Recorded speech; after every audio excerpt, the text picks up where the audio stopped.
வணக்கம். என்னைய சிவகாசி மக்களே, நேத்து நடந்த வேட்புமனு தாக்கல் ராலியில தாவேக்கானா என்னன்னு பல பேருக்கு புரிய வச்சீங்க. யார் யாரெல்லாம் களமே இல்ல, தாவேக்கா களமே இல்ல அப்படின்னு சொன்னவங்க எல்லாருக்கும் ஒரு முன்னுதாரணமா நேத்து நடந்த ராலி 2000க்கும் மேற்பட்ட மக்கள் வந்திருந்தாங்க. அவங்க எல்லாருக்கும் மிக்க மிக்க நன்றி. நேத்து பார்த்தது ஒரு கூட்டம் இல்ல, அது ஒரு அலை, மாற்றத்தின் அலை. நீங்க கொடுத்த அந்த அன்பு, இந்த விசுவாசம், இதுக்கெல்லாம் ஒரே ஒரு விடையதான் இருக்கணும். நம்ம ஜெயிக்கணும்.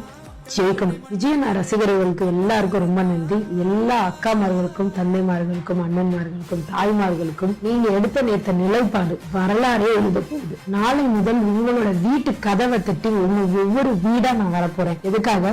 வாக்கு கேட்க மட்டும் இல்ல, உங்களோட குரலாக இருக்கு. இனிமே உங்க பிரச்சனை ஏன் பிரச்சனை, உங்க குடும்பம் ஏன் குடும்பம். நான் ஒரு வேட்பாளர் இல்ல, உங்க வீட்டு பொண்ணு. இந்த தேர்தல் அதிகாரம் வாங்குவதற்காக இல்ல, இந்த தேர்தல் மாற்றத்திற்காக. நீங்க என் கூட இருந்தா கண்டிப்பா மாற்றத்தை ஏற்படுத்த முடியும். நீங்க என்னோட, நான் உங்களோட. கான்பிடென்டா இரு நண்பா. வெற்றி நிச்சயம், வெற்றி நமது.